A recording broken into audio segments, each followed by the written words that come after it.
2시간 전에 마감한 트레이더가 생생하게 전하는 글로벌 마켓 리뷰 델타원입니다. 우리 증시는 개천절 휴장이었고 휴일 전이 수요일 증시는 반등을 좀 준 듯하다가 오후에 도루묵이 됐어요. 해외 시장은 거의 매일 변동성이 계속 올라서 이제는 21포인트마저 넘겼는데 변동성에서 나타나는 일촉즉발의 상황과는 달리 증시는 또 꾸역꾸역 잘 버티고 있습니다. 무엇이 트리거가 될까요? 그리고 슈퍼개미 콜옵션, 제가 이 슈퍼개미 콜옵션에 대해서 네이버 프리미엄 콘텐츠에 계속 글을 남겼었는데 안타깝게도 결국 몽땅 손절됐습니다. 그리고 슈퍼개미는 새로운 행사가로 다시 질렀어요. 이 옵션이 운명은 어떻게 될지, 그리고 마지막으로 글로벌 자산시장이 특이한 움직임 몇 가지들을 이야기하고 있습니다. 그동안 제가 영상을 못 올렸지만 네이버 델타원 글로벌 검색하시면 여기 네이버 프리미엄 콘텐츠 있거든요. 여기 가입하시면 그동안에 매일 꾸준하게 올린 시황 스크립트를 보실 수 있어요. 자, 먼저 아시아 세션 리뷰 갈게요. 수요일 우리 증시는 국군이 날 임시휴장일에 해외 시장이 중요한 하락, 그러니까 S&P가 5일선을 깬 장대 음봉이 영향을 받아서 갭다운 출발을 했습니다. 시장 참여자들 궁금했던 거 두 가지, 삼성전자에 과연 또 매도가 나올 것인가, 그리고 슈퍼개미는 저 막대한 콜옵션을 과연 손절할 것인가, 이것에 이목이 집중된 가운데 우리 증시는 초반 1시간 동안은 바닥에서 헤맸지만 10시가 지나면서는 시장이 바닥을 쳤다는 공감대가 형성되면서 조심스럽게 상승을 하게 됩니다. 근데 이때의 상승은 지난 9월 한 달간의 움직임과 조금 다른 부분이 있어요. 선물시장에서 8시 45분에 거래가 시작되고 나서 당일이 방향성을 노린 트레이더들이 들어온 뒤 9시 현물시장 거래가 시작되면서 현물 매도가 나오면 그 전에 아무리 15분 동안 선물 매수가 들어왔다 하더라도 바로 매수가 매도로 뒤집히면서 눌림이 나오곤 하는데요. 오늘도 선물시장에서 외국인들은 현물시장 거래가 시작되길 기다렸다가 현물 매도가 나오기 시작하자 바로 선물 매수를 매도로 돌리기 시작합니다. 자, 보통 이렇게 움직이면 그래도 오전장의 시장이 눌려요. 그런데 오늘은 시가의 해외 시장의 하락이 모두 반영된 것인지 외국인이 현선물 동반 매도에도 불구하고 더 이상 빠지지 않고 1시간을 버텨냈고, 이것이 9월의 시장과는 좀 다른 부분이라고 할 수 있겠습니다. 그리고 10시 이후에는 지수가 본격적으로 반등하기 시작했는데 이러한 시장 상승 원인이 무엇일까 생각해보면 오늘은 기관이 선물 매수 유입이 그 원인이라고 할 수 있겠어요. 오늘 선물 베이시스의 약세에 따라서 프로그램 차익 매도가 1,700억가량 나왔는데요. 선물 매도의 주체들이 하락 압력에도 불구하고 기관이, 그러니까 정확히는 금융투자의 선물 매수가 훨씬 더 강하게 들어오면서 오전장 반등을 이끌어냈습니다. 금융투자의 선물 매수는 그동안에 워낙 높은 상태를 유지하던 변동성 매도를 하는 것과 동시에 월초의 저가 매수가 함께 들어온 것이라고 볼 수 있겠는데요. 9시부터는 점진적 매수가 들어오기 시작하면서 반등을 했어요.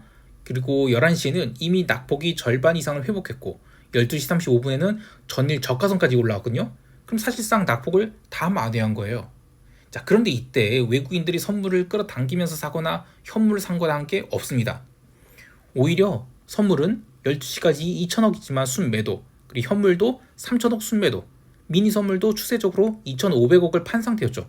무얼 봐도 시장에 대해서는 부정적으로 볼 요소가 가득했는데 기관이 양매도 전략, 그리고 선물 매수, 이런 것들이 시장을 방어하면서 지수의 반등을 이끌어냈어요.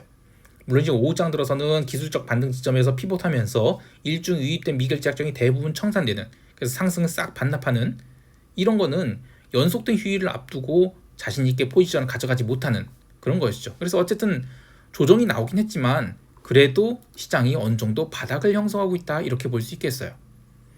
옵션 시장에서는 드디어 슈퍼개미가 안타깝게도 콜옵션을 몽땅 손절했습니다. 참 안타깝죠. 700억 넘는 평가이익이었는데. 종목별로는 손절한 시간이 달라요. 그런데 시초가부터 갭다운에 손절한 것은 아니었고요. 오전장이 반등 그래도 기다렸다가 점심 이후로 반등이 끝나자 콜옵션 365부터 손절합니다. 그리고 오후 1시 이후에는 콜옵션 362, 그리고 오후 2시 10분에는 콜옵션 360까지 몽땅 손절하면서 그냥 한 70% 정도 손실을 보고 청산한 것 같아요. 참 이게 옵션 매수는 진입도 예술이지만 청산이 참 진정한 예술이라고 할 수 있는데 안타깝습니다. 700억이 평가이익이 마이너스 70%? 참. 근데 이젠 서두에서 제가 이 슈퍼개미가 다른 행사가를 지른 것 같다는 이야기를 했었죠. 아직은 이건 추정치예요. 그런데 오전 11시 35분부터 콜옵션 355를 평균 단가 1.47에 종가까지 23,000 계약을 매수한 것으로 보이거든요. 근데 어차피 콜 360 이상의 행사가가 만기에 꽝 될 가능성이 높다고 보면, 그러면 이 콜 355도 이렇게 비싼 가격에 사면 안 되거든요. 그런데 위에 행사가들은 싹 손절했지만 이 안쪽이 콜옵션은 행사 가능하다고 본 것 같아요. 글쎄, 저는 이것도 약간 좀 미스라고 생각합니다. 지난번 시황에서 슈퍼개미가 이번 콜옵션 매수 베팅을 결코 유리하지 않은 조건에서 했다, 이렇게 얘기를 했었는데, 이번에 콜옵션 매수한 것은 그럼 좋은 조건이었냐? 그렇지 않아요. 똑같아요. 안 좋아요. 일단 잔존일 일주일 안쪽으로 들어왔죠. 그리고 변동성 지금 여전히 25포인트대요. 그런데 10포인트 바깥이 콜옵션을 행사가 반개 수준인 프리미엄 주고 매수했다? 글쎄요, 네. 이거는 마치 시장이 무조건 폭등할 것이라고 보는 베팅인데, 물론 최후의 승자가 누가 될지 모르겠습니다만, 아니다 싶으면 빨리 승복하는 게 낫죠. 특히 지금처럼 퐁당퐁당 휴일에, 심지어 다음 주 만기날 전날도 휴일이에요. 그러면 콜옵션을 사서 뭉개는 게 맞나 싶어요. 개인 투자자들은 기관 투자자와 달리 시장에 참여할 기회를 자기 마음대로 정할 수 있죠. 그러니까 하고 싶으면 하고 안 하고 싶으면 안 해도 되는 거예요. 델타 원이 인덱스 바스켓을 들고 있는 거는 자기 마음이에요. 최대한 유리할 때 델타를 키워야 되는데, 그런 의미에서 콜옵션 355를 바로 위에 거 손절하자마자 다시 매수했다? 이거는 저는 적합한 거 아니라고 생각합니다. 여하튼 옵션을 보통 손절하면 바로 사는 거는 별로 좋지 않아요. 마지막으로 현물 이야기를 할 텐데요. 삼성전자에 대한 외국인 매도세가 확연히 줄었어요.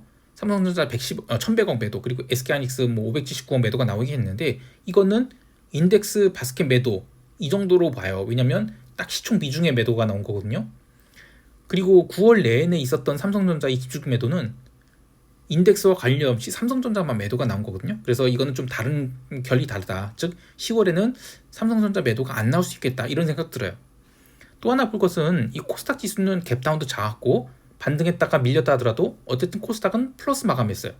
슬슬 금투세 이슈가 꼬리를 내리는 것 같아요. 자, 무엇이 됐든 저는 이제는 국내 주식은 매수해야 된다, 이렇게 보고 있습니다. 이거는 잠시 뒤에 총평 때 이야기하기로 하고 유럽 세션 시작할게요. 유럽 증시는 이틀 연속 눌림이 나왔습니다. 근데 미국 증시와 마찬가지로 변동성 상승분에 비하면 얼마 눌리지 않았다고 봐요. 지난주 금요일부터 변동성이 꾸준히 오르기 시작해서 유럽 변동성은 9월 초의 변동성 상승 지점을 넘겨버렸고요. 미국도 지금 그 자리까지 왔어요. 게다가 9월의 변동성 상승 그리고 8월의 변동성 상승 모두 금요일부터 폭발이 시작됐거든요.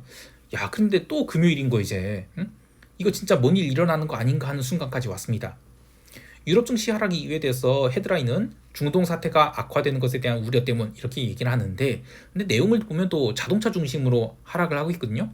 BMW나 벤츠 같은 주식은 그래도 9월 10일 이후로 꾸준히 반등을 하다가 이번에 눌림 준 거라서 이후에는 다시 긍정적으로 볼 수 있겠는데, 스텔란티스라고 있어요. 근데 얘는 연중 신저점 물론이고 작년이나 재작년이 저점 맞춰 다 깼거든요. 이거 유럽이 중앙자라는 말이 괜히 나온 게 아닌 것 같습니다.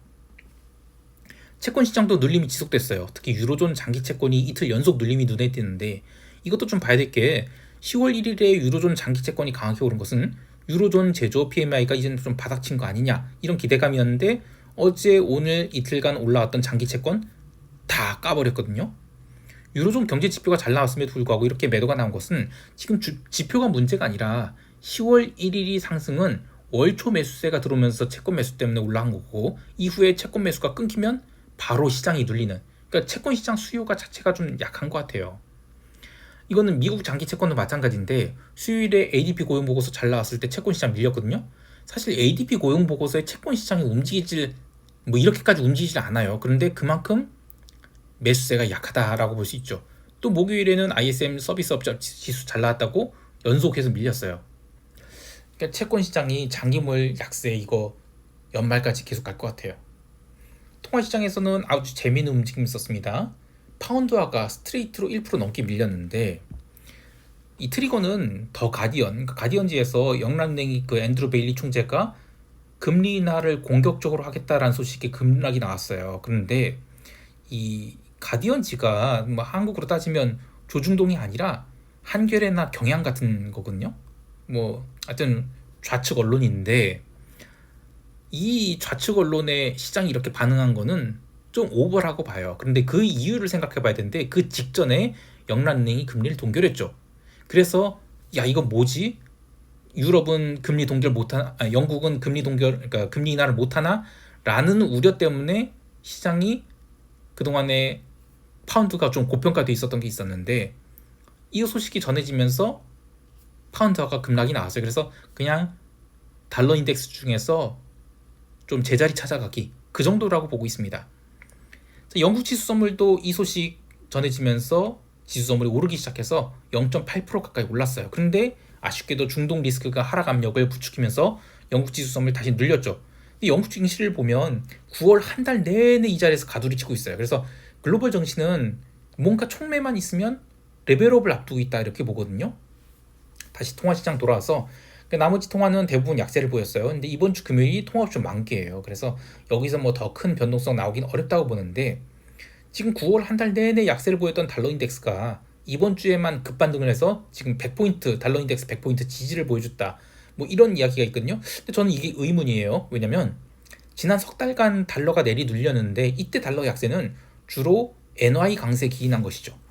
근데 지금은 그 엔화 약세 기조가 지금 왔다 갔다 하고 있어요. 그래서 매크로 측면에서는 지금 금요일 논팜 이후로는 당분간 또 지표 큰 게 없거든요. 그래서 저는 이번 주만 잘 넘기면 다시 비달러를 매수할 찬스가 올 것이다. 이렇게 보고 있습니다. 상품 시장에서는 유가가 연일 폭등을 하고 있습니다. 10월 들어서 유가가 상승 전환한 뒤로 하루만 조정받고 어제도 다시 상승해서 순식간에 지금 9월 한 달간의 눌림을 모두 극복했어요. 시장 참여자들 입장에서는 중동 리스크 이상을 보기 시작하는 것 같아요. 뭐냐면 구리를 포함해서 최근 원자재들이 급등을 했는데 그에 비해서 기름은 그동안에 과도한 언더슈팅이 있었죠. 근데 그러지 않아도 시장 참여자들이 상승 리스크를 지나치게 무시하고 있었다 이런 이야기가 있는데 10월 들어서 지금 빠르게 수급이 개선되면서 원유 기름 시장에 콜옵션 스마일이 생기고 있어요. 그리고 상품 시장에서 콜옵션 스마일이 생기면 주식 시장보다 더 무섭습니다. 즉 한번 추세가 반전해서 올라오기 시작한다. 그러면 폭등이 더 나올 수 있는 거예요. 근데 이번 주에 유가가 좀 과하게 올라온 게 있죠. 그렇지만 투자자들 입장에서는 주말에 만약에 이스라엘이 이란이 유전을 폭격할 것인지를 놓는다. 그러면 해지를 안 할 수가 없죠. 그래서 바이든 같은 경우에는 유가를 잡고 싶어 하지만 또 사우디는 유가를 올리고 싶어 하고 그래서 이스라엘이 이란이 유전 시설을 사우디는 은근히 폭격하기를 바라고 있다. 뭐 이런 이야기도 있어요. 한편 또 바이든은 이스라엘이 이란이 핵시설을 좀 폭격해 주기를 바란다. 이런 얘기가 있는데 뭐 주말간 어떤 결과가 나오든 간에 일이 이루어진다 그러면 유가는 어쨌든 큰 갭상승이 나오겠죠. 그래서 물론 갭상승 나오고 그게 전부일 수 있어요. 그러나 주말을 놓고 이 오버나이트 리스크를 숏보다는 롱으로 걱정하고 있다. 이렇게 보고 있는 것 같습니다.